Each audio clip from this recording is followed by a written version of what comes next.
Meu nome é Joyce, eu sou professora de Língua Portuguesa da Secretaria de Educação de Barretos. Seja bem-vindo, então, a mais essa videoaula, certo? Hoje nós vamos estudar um pouquinho sobre fábula. Tenho certeza que de fábula vocês sabem muita coisa.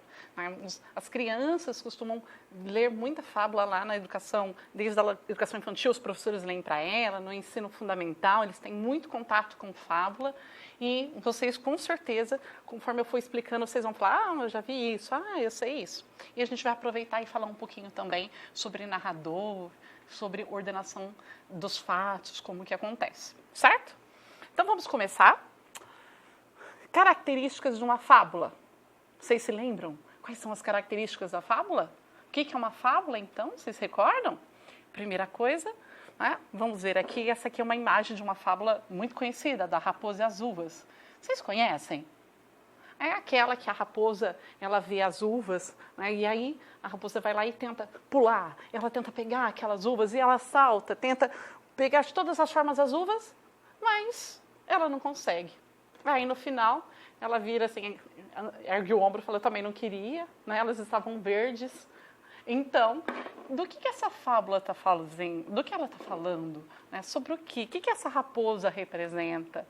Né? Então, essa fábula, ela está falando daquelas pessoas que estão desdenhando, estão desfazendo daquilo que elas não conseguiram. Não é muito comum? Às vezes, uma menina, tenta conhecer um menino, alguma coisa, aí o menino não dá muita bola e fala, ele também é feio, né? Também não queria. Isso não acontece? Vice-versa, com tantas coisas. Então, às vezes, quando a gente não consegue uma coisa, a gente fala, também não queria. Bom, é mais ou menos isso a mensagem, então, dessa fábula, certo? Então, primeira coisa, geralmente ela é curta, tá? É uma história curtinha. Ela pertence à tradição oral. Como assim? Elas são contadas de pai para filho. Quando elas começaram, elas surgiram com qual intuito? De passar um ensinamento. O que você prefere ouvir da sua mãe? Uma historinha ou um sermão? Eu tenho certeza que você falou que prefere ouvir uma história. Ninguém gosta de sermão. Então, as fábulas, elas foram criadas justamente para transmitir um ensinamento a partir de uma historinha. Então, eu coloco lá uma historinha, que eu quero ensinar alguma coisa com aquela historinha. Para quê? Para não dar aquele puxão de orelha explícito. Então, quando eu vou contar essa historinha, a pessoa vai refletir sobre ela. É um puxão de orelha, sim, mas é de uma forma disfarçada. É que a gente vai parar para refletir se aquilo acontece ou não. As personagens são quase sempre animais. Então, essa também é uma outra característica. Geralmente são animais que são dotados de características humanas. Eles representam a gente. Por que põe um animal e não põe um ser humano? Justamente para ficar disfarçado. Eu estou falando do ser humano, imagina, estou falando do animal. E cada animal ele acaba representando uma característica. Então, a raposa muitas vezes é a esperteza, o pavão é a vaidade, o lobo ele representa a força física. Cada animal ele vai representar aí um tipo. E ele vai trazer um tipo de lição também, tá? Então, ele vai criticar o quê? Os defeitos dos seres humanos. São animais, mas que se comportam como nós, como seres humanos. E ele vai servir justamente para criticar esses comportamentos humanos com a finalidade de transmitir o ensinamento, que é justamente a moral. Então, essa moral é o ensinamento que aquela história vai trazer para o leitor. Se lembram disso? Como eu disse, tenho certeza que vocês conhecem várias fábulas. Nós vamos ver uma muito conhecida que se chama O Lobo e o Cordeiro. Bom, então aqui a gente tem, olha lá, a própria imagem já diz muito pra gente. O lobo, fortão, né? Todo bravo. O cordeiro tímido, acanhado, frágil.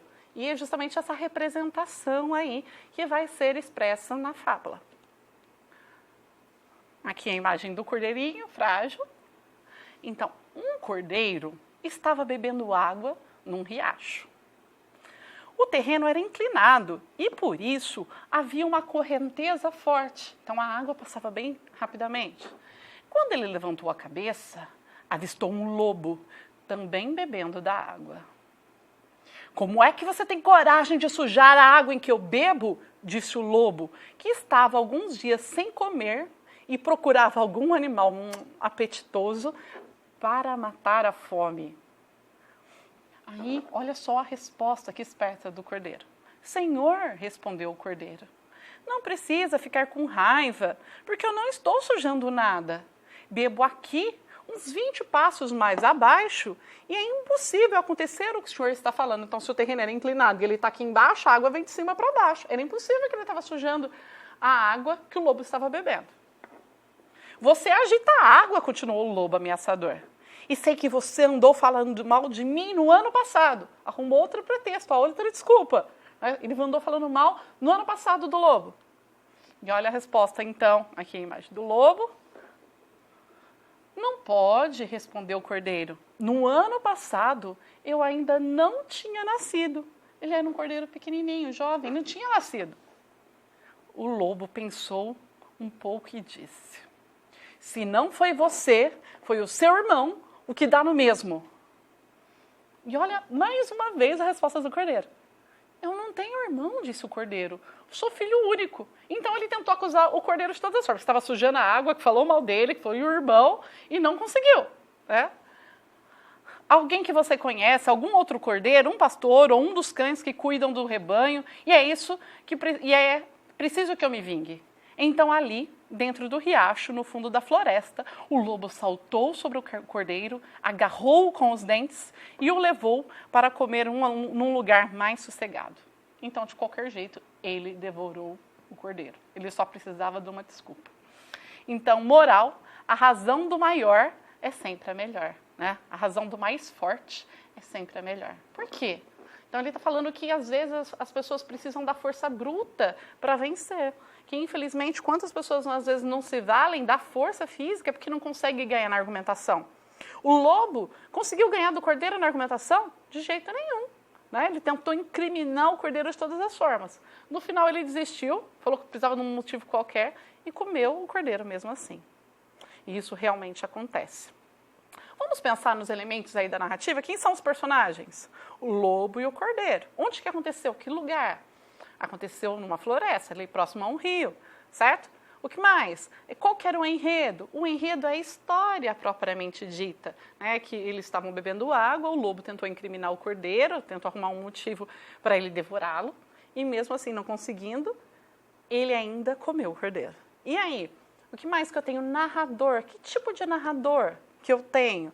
Né? Eu tenho aqui um narrador, ele participa dos fatos? Olha os verbos, né?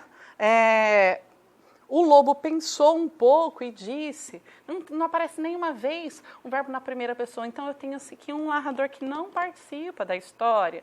A história ela tem um começo, um meio e um fim, que respeita a ordem cronológica do relógio. Vamos estudar um pouquinho mais sobre esses detalhes agora?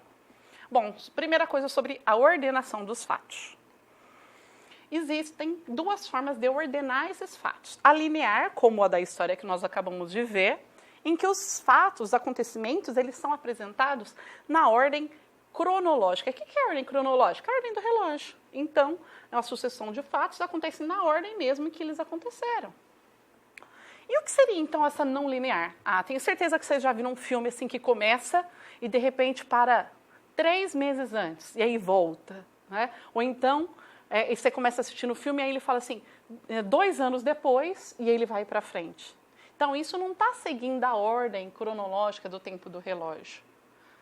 O narrador, né, o autor foi lá e colocou naquela ordem exatamente para deixar a história mais interessante para você. Existe um porquê dele ter colocado primeiro o fim, ou ter colocado e pulado no tempo, ou às vezes eu estou contando uma história e ele conta de uma lembrança do passado e depois volta para o presente. Essa ordem, então, que nós chamamos de não linear. Não foi o caso da história da fábula, mas vocês com certeza já viram muitas histórias, muitos filmes, séries, em que tem uma ordem não linear, tá? Pode ter saltos no tempo, vai para frente, ou pode ter flashback. Então, flashback é você justamente voltar no tempo, ir para trás e depois voltar para o presente novamente. Bom, e autor, né? Autor e narrador é a mesma coisa? Às vezes, alguns alunos vão explicar, porque o autor falou assim, assim. Mas foi o autor que falou? Não foi o autor, foi o narrador. Eles não são a mesma coisa. Nossa, professora, não são a mesma coisa de jeito nenhum. Por quê? O autor é um ser real, verídico. É ele do mundo nosso, né? É uma pessoa realmente, é ele que inventa a história.